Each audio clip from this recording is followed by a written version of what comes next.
All right, everyone. So welcome to our webinar, Peer-to-Peer Fundraising for Spring Fundraising. My name is Rob Wu. I am the CEO and founder of COSBOX, founded this company 12 years ago, and I still love doing what I do. Nice. I'm Jenna. I have been working at COSBOX. It'll be 2 years at the end of March, actually. And so I've had a great time just working with the support team, helping to get organizations fundraising up and running. So it's been great to see everyone's successes. So yeah, before we get started, I just thought I'd share a little bit about COSBOX if you're new to us. So basically, we provide best-in-class peer-to-peer fundraising, and also just all around, you can host all of your digital fundraising under one roof with COSBOX. So we're really just one of the fastest, easiest way to get started for less money and less effort. So you can run your donation forms, mobile payments, campaigns, ticketing, peer-to-peer, all in one place, and easy admin. You'll get one-on-one support with me. I'll be one of your support people on hand if you have any questions or just helping put your settings together. And also we do provide these webinars and top fundraising guides and templates for you, just so you can have some best practices to take along the way on your fundraising journey. So as I had mentioned briefly, we'll help you raise more with less time, less effort, less money.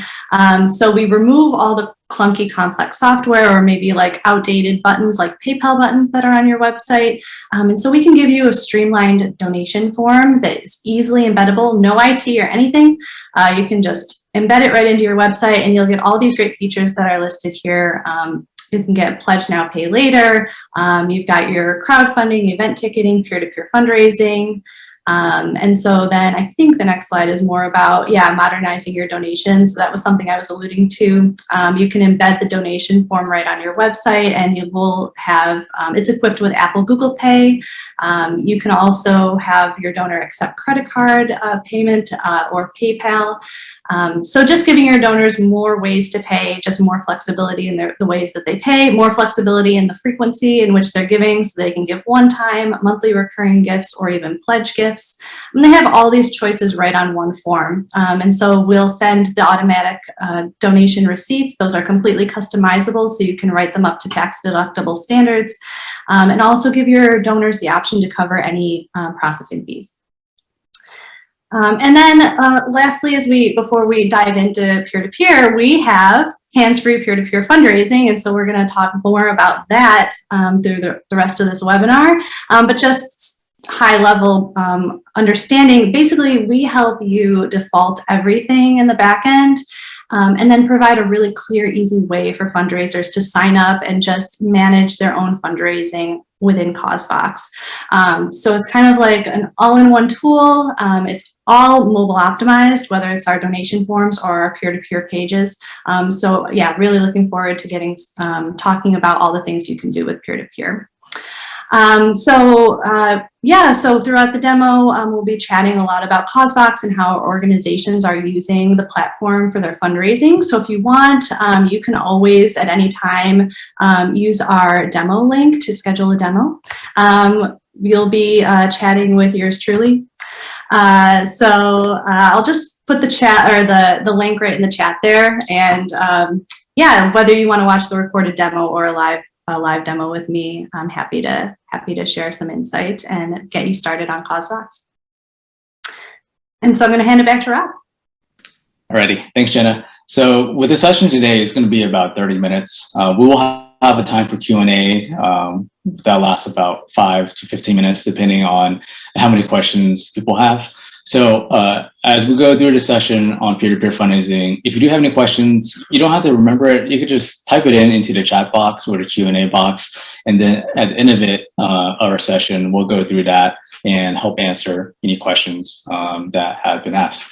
So on our agenda today, within 30 minutes, so I was talking to Jenna saying, hey, I want this to be 30 minutes because I have a problem where I lose attention after about 20, 25 minutes, and that's pretty common with everyone. So if I lose interest hearing myself talk in 25 minutes, then I believe that for everyone else here that you may lose interest too.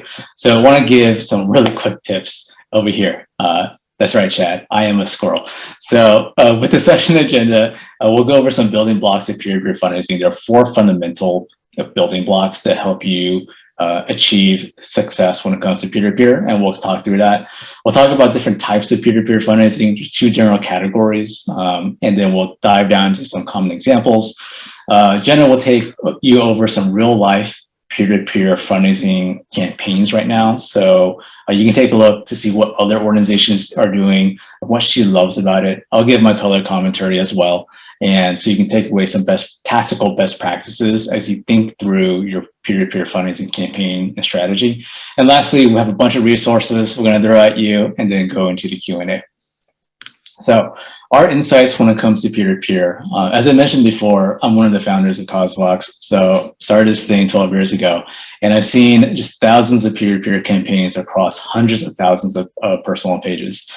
Personally, I've raised around $250,000 through peer-to-peer fundraising. So I ran campaigns myself on behalf of nonprofits, as well as I've assisted organizations across the board, big and small, early stages, late stages when it comes to peer-to-peer. So we kind of distilled down some insights for you so you can understand the basics of peer-to-peer. So there's 4 fundamental building blocks when it comes to peer-to-peer. The first part is your foundation. And if you build your house on a sandy foundation, then it's going to collapse. So, so let's have a solid foundation when it comes to the basics. Let's answer the question, what is peer-to-peer fundraising? So peer-to-peer fundraising, what is it? Peer-to-peer fundraising is a way of fundraising where you're activating your supporters to fundraise on your behalf. Some people call this social fundraising or grassroots fundraising, but essentially it's just getting your people that know about your organization to create these personal pages or team pages and then go out there and ask for donations on a cause or on behalf of a cause or for a nonprofit. Conceptually, what it looks like is something like this, where you have your campaign on top, and then you have this ability to, you have a campaign on top, you have both team pages, as well as these individual fundraisers or personal pages that kind of bubble up all the way to the main campaign site. And then these fundraisers get donations from their friends and family to drive donations to the organization. It's a great way to do donor acquisition this way. When it comes to the concept itself, you may not have the team pages. And then when we actually show you some examples, it'll make it a little more clear. But if you're doing a peer-to-peer campaign for the first time, then what we typically recommend is this 3-level structure, where you have a campaign on top for your campaign site, you have individual fundraisers with personal pages, and then you have the donors who donate to those personal pages in order to simplify it. Let's dive into a quick example real fast. So let me share with you something over here. So this is SOS Children's Village. I just want to do like a 2-minute dive on this just so you understand what peer-to-peer fundraising is. So typically when it comes to a peer-to-peer campaign, you have a main campaign site that looks like this. This is SOS Children's Villages of Illinois. So they created this holiday peer-to-peer campaign with the main campaign site. So a lot of messaging on what it is, call to action to donate. And then on the bottom over here, you have a section where it's your peer-to-peer fundraising. So you have individuals like Chris over here on the right. If I click on his page, this is his personal peer-to-peer page that he created on behalf of SOS Village. And then he was able to go in there, put in his photo, put in his name, personalize his personal page, and then share it on Facebook, share it on Twitter, share it through email, and send it out to his friends and family so they can click on this green donate button to make a donation to SOS Children's Village. So that's how it works on kind of a really high level. Later on in this webinar, we'll actually dive a little deeper into some of these examples. So let me go back to my slide. Okay, here we go. So we just went over SOS Children's Village of an active peer-to-peer campaign. The end result of running peer-to-peer, the results may vary, obviously, but for SOS Children's Village, they were able to raise $55,000 on their very first peer-to-peer campaign, and they received 419 new donors, which is, and of that, 75% of them were all new. So it's a great way to raise awareness. It's a great way to acquire new donors. Some of the core benefits overall when it comes to peer-to-peer fundraising is that, one, you gain new contacts as in you have new email addresses, new names of people that you could nurture and reach out to throughout the year to convert into a long-time donor or to convert to becoming a recurring donor. You have the ability to raise more funds, since instead of you being the quarterback of your fundraising, you're actually the coach, and you're rallying the people around you to go out there and drive donations to the organization. And then very lastly, you're able to raise awareness. So there's a ton of social sharing, email sharing that's involved when it comes to running a peer-to-peer campaign on channels that you don't even own. So these are individuals like your board members, your volunteers who are posting on social media, who are sharing it. So it helps you generate a ton of awareness. When it comes to standardizing this though, organizations that run peer-to-peer that we've seen on COSBOX at least raise twice as much as opposed to other digital fundraising methods like donation forums or crowdfunding campaigns. And this is because of the social nature and the influencer marketing nature of peer-to-peer fundraising.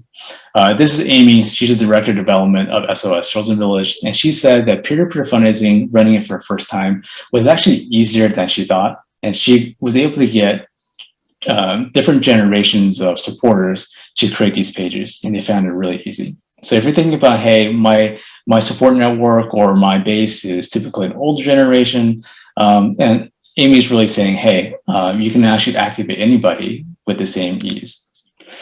All right, so that's one of the fundamentals. And there's also some common types when it comes to peer-to-peer. So think about the common types of peer-to-peer as in two buckets. The first one being peer-to-peer campaigns that are launched by your organization. And the second one being peer-to-peer campaigns launched by your supporters. So more kind of just ongoing fundraising. The first one is probably what you would think as traditional fundraising, where it's something that you as an organization, you have to organize, you have to create, and you have to launch and push out. So these are probably the easiest to do and the ones that you see the most amount of traction. And there are two types that are launched by your organization. The first type being events. So when you think about peer-to-peer, you can think about existing fundraising events that you can tack on peer-to-peer to, such as virtual galas and events, runs, walks, races, bowl-a-thons, plunge-a-thons, that kind of thing. So you can plug in peer-to-peer components and peer-to-peer functionality into an existing event in order to increase your fundraising results that way. The other type of peer-to-peer fundraising that you can do revolves around giving days as well as projects. And either like Giving Tuesday or a crowdfunding campaign or annual fundraising or peer-to-peer for a specific program area or project initiative. So this is something to think about as well. So those are the two components, two examples of peer-to-peer that are launched by the organization. The second component would be peer-to-peer that's launched by supporters. So this is ongoing DIY fundraising. So what this involves is setting up a campaign site and then just inviting folks to create a personal page throughout the year whenever they feel like it. So whether it's for a birthday fundraiser or whether it's for a challenge they want to do, they have this functionality on your website to create these pages to drive donations on your behalf. All right, so that's the first block, which are the basics.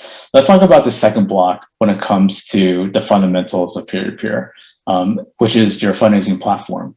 When it comes to launching a peer-to-peer campaign, you can either do it yourself, as in you can build it yourself internally on your website if you have the capability and the IT team to do that.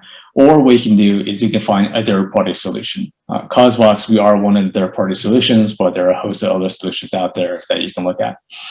When it comes to selecting a platform, having a destination when it comes to your peer-to-peer, we have a checklist of different things to look at as best practices to help you succeed when it comes to your peer-to-peer campaign. Most of this revolves around three different things. So the first one being something that's easy to use, not only for yourself, for your donors, but as well as for your peer-to-peer fundraisers. The second being having the fundamental core features so you can actually run peer-to-peer fundraising. And the third being having great support, because especially if you're doing this for the first time, you want to be able to have the right support team to answer any questions you have. So thinking about ease of use is really about, is it easy for you to set up your peer-to-peer site? Is it easy for you, for your peer-to-peer fundraisers to create their own page? And is it easy for donors to make a donation? So typically we like to recommend that donation processes are less than 15 seconds and it's less than a minute to create a personal page. Other stuff too revolves around additional advanced features like your ability to customize and storytell your peer-to-peer campaign site, as well as having this responsive support that I mentioned. All right, so now that you understand the basics of peer-to-peer, you have a checklist when it comes to selecting a platform. The third component is having a campaign plan. How I see it as the easiest way to be successful when it comes to peer-to-peer isn't to formulate a grand strategy. It's really just having a checklist of things that you need to do in order to get something out there and having some response to it so you can learn from it and adapt. So having a checklist when it comes to your peer-to-peer starts with this. So there's basically 3 different parts too. The first one being your fundraising goal. So you want to set a smart fundraising goal for a specific, measurable, attainable, realistic, and timely. When it comes to your peer-to-peer campaign, saying, hey, we want to raise $30,000, for example. Next, you want to take that amount and figure out what is the impact that you can create with that dollar amount. When it comes to peer-to-peer, people don't really respond in a direct response fashion. They respond best when it comes to tying their dollar that they want to donate or fundraise for to a specific amount of impact. For example, when it comes to an organization that we'll dive a little deeper in called Meat Fight, what they try to do is they set fundraising goals when it comes to peer-to-peer as $1,000 each, because $1,000 yields 1 bike that can help somebody with MS, multiple sclerosis. So having something specific is really important when it comes to creating your peer-to-peer plan. The next is having a timeline. So we see a lot of peer-to-peer campaigns. Sometimes they're really compressed, like just over 2 weeks. Sometimes they're a little bit more protracted, but typically we see around 6 to 8 weeks in terms of a peer-to-peer campaign, which allows you enough time for pre-launch during a quiet phase, all the way to a public launch and then a wrap-up. You also want to think about your recruitment, like how many folks you want to recruit. The best way to do this is first you start with that $30,000 goal, for example, figure out what the impact is. And then what you can do is determine for each fundraiser that's activated on my peer-to-peer, what is their average amount that they'll raise on their fundraising page. And this is something that only you can determine based on your historical donor data. You figure out first, are folks most likely to set a goal of $500, or for example, or are they more likely to set a goal of $1,000? And if I want to raise $30,000 at $1,000 each, then I need 30 people activated on my peer-to-peer. So that way you can work backwards to determine how many people you actually need to reach out to and how many people you need to recruit. Then you want to figure out some additional features like, are you looking for team pages? Are you looking for people to do something fun, something engaging as part of your concept? Do you want to incorporate giveaways? And do you want to also bring in corporate matching donors? I would say everything, the 4 bullet points on this slide is more of a nice to have than a need to have. So you can think through these things, add on additional layers into the concept in order to make your peer-to-peer fundraising a little more engaging. All right, so we talked about basics, we talked about platform, we talked about plan. So 4, let's talk about recruiting and coaching. As I mentioned before, when it comes to peer-to-peer, you as a nonprofit, as a fundraiser, as a development person or marketer, you're no longer the quarterback of your fundraising. For some people, this is a sigh of relief because it's a little less pressure. For some people, this is a little bit scary because you don't have control of the fundraising. And that's just the nature when it comes to peer-to-peer. So the first thing you want to do when you think about peer-to-peer is think about giving up that control and empowering your network to go out there and fundraise on your behalf. And there's basically 2 different components when it comes to it. There's first understanding who is the audience that you want to target in order to recruit, and how are you going to activate them. So the best candidates and the best targets when it comes to peer-to-peer is listed here that we found. First, board members, staff members, if it's within the culture of the organization, and then volunteers, partners, such as corporate partners or just partners in general, and then your donors, your alumni base. So you can start with this checklist over here to determine your top of the funnel, like peer-to-peer fundraisers that might be a potential for it.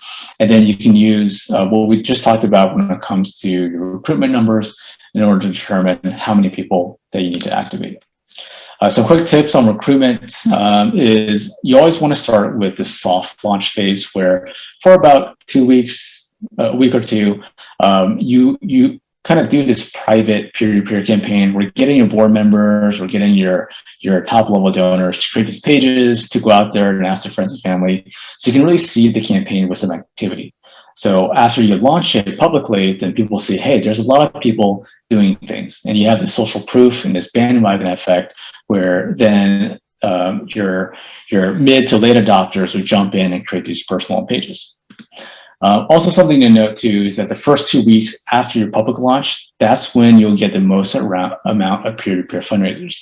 So as you're going through your campaign launch, if you're not seeing the numbers that you want to hit within the first 7 to 10 days, then you may need to pull in a plan B in order to recruit some additional peer-to-peer fundraisers in order to get to the numbers that you want. All right. And then very lastly here, in terms of recruitment and coaching, is providing a fundraising toolkit. So what you don't want to do is spend a lot of time planning, spend a lot of time building a peer-to-peer campaign site, but then at the end of the day, just letting it go. You'll want to make sure that you encourage folks and equip them with the right tools in order to go out there and market for your organization. So the best way to do this is to have a fundraising toolkit. On the right-hand side over here, we had an organization called DuraDash. I believe they doubled their peer-to-peer fundraising. And this is kind of just a checklist of messaging templates, of email templates, of text that people can just copy and paste into their personal page or copy and paste into like the Facebook or the email in order to drive donations to their personal page. So the best thing you want to do is either have a one page on a website or maybe a PDF that gives folks an overview of the campaign, why they're fundraising, some logos, image assets. So folks so your peer-to-peer fundraisers can just go in there and copy and paste instead of having to think about what to type out or what to write on their page in order to increase their page conversion. So that being said, that's a quick rundown of the 4 fundamentals, the 4 blocks when it comes to peer-to-peer fundraising.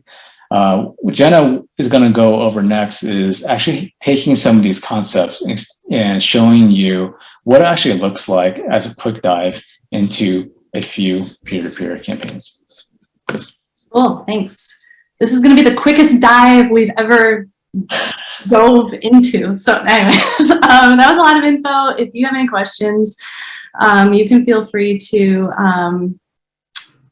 chat them into the Q&A. I'm going to get started sharing my screen to go over Invest in Kids campaign real quick. Right, so we're going to go over some of the best practices and tips that I found in some of these campaigns. So this is Invest in Kids. They did a snowboarding fundraising event. You can see that they really exceeded their goal. Their goal was $275,000. They raised $328,000 and change. So just quickly, other than like the really great branding and way that they broke down the information on their page, some of their best tips was, 1, to incentivize for hitting goals for their fundraisers. So you can see over here, they highlighted the goals that they had, and they had a really manageable 175 initial goal. And so then, they directed their fundraisers to, what those prizes would be. So after the initial goal, the minimum goal, they also incorporated some other prizes and contests for each secondary and then tertiary goal. So the 250 mark and then the 1,000 mark. So it was very clear. And they were able to incentivize with some prizes and contests that really motivated their fundraisers. And they said that was great.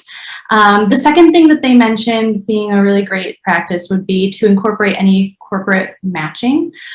So the way that they did it for their fundraisers was, they encouraged them to reach out to the companies in which they worked.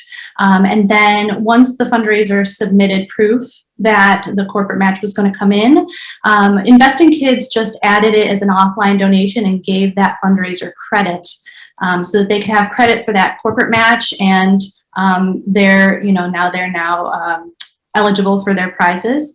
And then also that corporate match will come in. And then I believe these sponsors, some of them are part of the sponsor list here. So, they were able to use COSBOX to easily upload their sponsor logos, easily include those corporate matching gifts right into the total of their fundraising. So that was helpful for Investing Kids. Moving on to Meat Fight. So as Rob spoke about, Meat Fight works to help those and support those people who are living with multiple sclerosis. And so they fund bikes so that they can provide these people with bikes so they can participate in marathons and other epic challenges. And so what I really loved about this particular page was their donation form. Rob spoke about how they had a specific goal for each fundraiser of $1,000. And actually, that's a really high goal, but for their donors too, they wanted to let each donor know how they could make a contribution and make an impact. So they broke it down within, I think this is 7 tiers, and they put a description what each amount will cover. So whether it's just the cost of water bottles or the entire cost of the full bike package, the donor knows exactly how much they can provide and how much impact they'll be making. Yeah, I really like it because it ties together this concept of showing what the impact is when it comes to dollars raised. I think a lot of times when it comes to us putting on our fundraising hat, we think a little bit too much about our own fundraising goals, and we don't think that much about what the donor is expecting. Donors want to donate because of the impact that they can create, and just showcasing them their impact or intended impact, it goes a long way when it comes to assuring that their dollars are going to be spent the right way. Yeah, exactly. And so, outside of that, their fundraisers did a really great job of personalizing their messaging as well. And they just, they got connected to teams. As we talked about the hierarchy of, the team pages, having an individual page connected to a team page. So they were able to rally their supporters that way as well. I do just want to point out that Meat Fight, they also do parties and other events to help raise funds, not only for their organization to provide their impact, but also that's benefiting Bike MS as well. And so if you're interested in learning more about Meat Fight, you can check out this user interview with Rob. I'm going to post the link in the chat real quick, and maybe I will. And then, so if you're interested, you can just go there and check out all of their funlanthropy, I think she calls it, Alice did. So they really just want to make all of their fundraising events really fun, and I think that it could be a really great insight for you guys. Moving on is to St. John's Food Share. Speaking of corporate match, I really liked this particular campaign as well, not only because they used our impact metric, so they visually represented how many neighbors they were able to feed per week. And so outside of that, they also did another great visual representation of all of just the ways that they benefit their neighborhood and their community. And in addition to that, with the corporate match information, they had matching information as well. So they were able to double each donation due to a local fund. One of the additional tips that they said was really helpful was to, utilize any social media influencers that you might have within your community. So if you have fundraisers or partners who do have a really great following, try to tap into that and tap into their network using the social media platforms. COSBOX makes it really easy just to share out these campaigns to social media as it is. And so if they are one of your fundraisers, they can easily have templated versions of their campaign going out to their email lists, as well as to Facebook, Twitter, Pinterest, and LinkedIn. Our forums are mobile optimized, so you can just copy the link and text it out to friends and family. Yeah, I think, I had a few of these, and then I just thought maybe one more just for our virtual walk, virtual run folks, just because I really love the way that Brittany's Hope used our activity metrics. So this is a way to provide a secondary progress bar to visually represent any activity. Any activity that your fundraisers are doing, it'll show a cumulative total across the pages, and it's really easy for your fundraisers just to add it within their dashboard. They can just update their metrics, and then that'll display for them on each of their pages as well. So this was another great campaign. Again, very clear, very clear messaging and information on each of the fundraiser pages that the organization provided for their fundraisers in advance of before sign up. So yeah, that was a really quick overview of all those pages. I'm gonna send it back to Rob, just so we can start wrapping up and address these Q&A. Yeah, I definitely like that example that you shared when it comes to Brittany's Hope, because that goes along with what we talked about when it comes to your peer-to-peer campaign plan, where it's not just about formulating the amount of funds you want to raise, but what is the action you want people to do? Is it participating in a virtual gala, or is it participating in a run and walk race, or is it actually doing like a personal challenge? And when it comes to your peer-to-peer participants, when it comes to donors as well, it's less about just making a transaction and more about participating in some type of activity, whether it's for fun or for a special cause or kind of whatever it is. And the more you're able to tie peer-to-peer fundraising to something interesting and fun, like tracking an amount of mileage you're walking or tracking a number of laps you're doing, then the more activity folks will get, the more to share on social media, and the more donations you'll get. And just looking it back to what Jenna mentioned with meat fights, I thought this was really interesting because they're a small nonprofit. They have like 2 to 3 people on staff.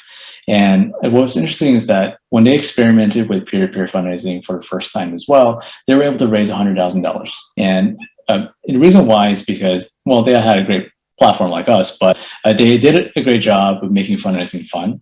But then they actually did not expect the response that they got when it came to fundraising. And Alice mentioned that when it comes to peer-to-peer, especially if you're doing ongoing fundraising, it's something that you can just run an autopilot where people are just doing your fundraising for you without you having to push it out there. So that's a great takeaway, I think, that I learned from that interview that Jenna just posted in the chat. We do have some additional resources here, and this will be included in the slides that are sent out, and I'll copy and paste this right now into the chat too. So if you want to learn more about peer-to-peer fundraising, whether it's for events or for examples of inspiration, then feel free to check out these additional resources here. Let me see. And very lastly, before I jump into questions, I was talking to April a few weeks ago, and they're doing peer-to-peer as well, and they raise a couple $1 million each year through peer-to-peer. So it's something that you can start very small. So you just start with 1 campaign or 2, and then as you learn more on how to do it, then you can grow it from there. So if you're interested in a demo, as Jenna mentioned before, feel free to check us out. Jenna, maybe you can post a link over there. You can go to COSBOX.com/schedule a demo or something like that, schedule-a-demo, and then you can sign up for something if you're looking for something in more detail. All right, so now that we wrapped up in 35 minutes, let's open it up for questions for the next 5 to 10 minutes. I do have a few in. Feel free to use the chat function or the Q&A function, and we will get to those as they come in. Nice. Let's see. So we have Jim asked, is peer-to-peer typically identified to an event or specific goal? Yeah, it can be. Yeah, I think, yeah, a couple of the examples we showed, they were event related. It could be like a gala, like we had mentioned, or, like a capital campaign, or like even annual year-end campaign. It's very specific, and I think you can make that clear in your appeal text and your messaging. Yeah, I think that's a kind of good way to do it, where there's, if it's something specific, if it's part of an event, then you can be really clear. I just want to go back to this slide over here to answer a question where there are a lot of peer-to-peer campaigns that are tied to an event, like on this left-hand side over here as some examples, but there's a huge number of peer-to-peer campaigns that we see at COSBOX as well as that are out there that are not tied to a specific event. These can be 100% virtual campaigns, 100% digital, like a Giving Tuesday or like a program or annual fund where you're fundraising for a specific goal, but there's no physical event or date associated with that. And then very lastly, you have the more do-it-yourself fundraising functionality where folks can just go in there and create their own personal page that's not tied to a specific organization campaign. So a lot of different options, but how we think about it here is that you can instill peer-to-peer fundraising into all of your fundraising initiatives, whether it's part of an event or part of a giving day or part of something ongoing that folks can go in there and do fundraising. Great, thanks for that question. Jean has a couple questions. Is there an example of a fundraiser toolkit available someplace? Yes, we definitely have lots of examples of those. And maybe Rob, can we just include that in the follow-up? Yeah, we have a great guide on fundraising toolkits. You can download it. It has 10 examples of it. I'll paste it into the chat right now, but we'll also get it included in the follow-up slides. Great. Also, optimal length for campaign explanation video. This is a hard one. I think for a decade-long thing that I've been doing this, people always ask this question, and I always get this non-answer to specific questions because it varies. Typically we see on COSBOX like the campaign explainer video, like that's on the top. It's typically around 2 to 4 minutes long, typically, because that's how long it takes to tell people what you're trying to do and then give them a preview of it. While sometimes we don't see like a video at all, so people aren't using a video, just using some type of image, for example, or a logo. While other folks, they put in a longer explainer video that's somewhere along 15 to 20 minutes long, because it takes that long for them to tell a story. Typically speaking, since we work with like a lot of small nonprofits, small, medium-sized nonprofits that don't have a lot of capacity, your campaign video is not your most important marketing asset that you have. I think fundamentally your story is. So getting your story straight, getting your concept straight, and then figuring out, okay, how long does my video need to be, would yield more results than looking at the other way of saying, I need a video as my campaign asset. So thinking through your story first, then having that in the copy and in the fundraising toolkits that are passed out would be the preferred approach. Having some type of video too is, in my opinion, a nice to have of around 2 to 4 minutes is what I would recommend. Excellent. Chad's asking, will we get contact info of our donors and team pages? Yes, yes, yes, so much yes. Yep, every piece of contact data that COSBOX form receives, like you'll get it and it'll be tracked in the back end, as well as being able to have it as an easy CSV or Excel file export. And you can even push the data automatically into other tools that you're using if they're hosted on Zapier. So you'll get all that information. If something's not already included on a form as one of the questions that you want, you can even ask your own questions, your own custom questions, any number of them, checkbox in the form of checkbox, drop down, short answer, long answer, essay, whatever you want. Yeah, I think this is something important to add to. I think we have this in the checklist that's shared when it comes to your platform. But just making sure that you have access to your data and reporting is really important. Whether you're considering COSBOX or a third-party platform, maybe even building your own if you're ambitious, as well as the ability to add offline donations. Since in our experience, when it comes to peer-to-peer, every peer-to-peer campaign on our platform has some type of offline donation component. whether it's like a corporate sponsor giving you a check or a major donor giving you a check as well, and making sure that you can attribute those offline donations to someone's personal fundraising page is important. So thinking through that data when it comes to it is important too. So yeah. Yep. Just trying to make it easy for tracking all that. Jim's I also. think we have time for maybe one or two more questions. One or two. All right. So, any idea, Rob, what the average age is of a peer-to-peer donor? I don't know, to be honest. We actually don't collect that demographic data on our platform, but it varies. You know, I've seen folks who have personal fundraising pages be across different generations. You know, you have folks who are super young, who their parents are kind of doing some of the peer-to-peer fundraising setup for them, and then these kids have pages, all the way to folks who are more kind of seasoned in their walk, creating pages and sending out to their friends and family. So I think it really varies. Unfortunately, we don't collect the specific data related to it. Yeah, I think like sometimes people think like it's and like just the younger generation, but I've heard like so many stories of folks, like whether, you know, like people's parents or grandparents, it was just as easy for them to get started and open up a page and share to their email contacts as it was for, you know, like a teenager or a young adult.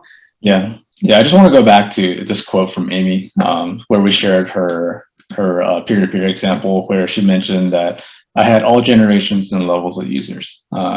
So that's something that surprised her, where it's not just the younger generation that were creating pages and their friends and family, but it was the older generation too, where they're getting their networks involved. So peer-to-peer is more the concept of empowering folks who know about you, who are already passionate about your campaign or organization, to go out there and ask their friends and family to make a donation. So I think it cuts across different generations. Yeah. All right. Well, I think that's all the time we have today. So we went over a bunch of stuff. The slides, as well as the recording, will be sent out. So please enjoy that. If you do have any questions, you can always contact us. We can be reached at support@cosbox.com. If you have any questions related to peer-to-peer or any of our resources. And very lastly, if you're looking for more info as you're doing peer-to-peer fundraising, if you're looking for a platform, then I encourage you to check out COSBOX. COSBOX, we're this incredible platform with great people, you know, people named Rob and Jenna that just want to help you out when it comes to peer-to-peer. So we're excited to have you with us. All right, thanks so much, and you have a good one.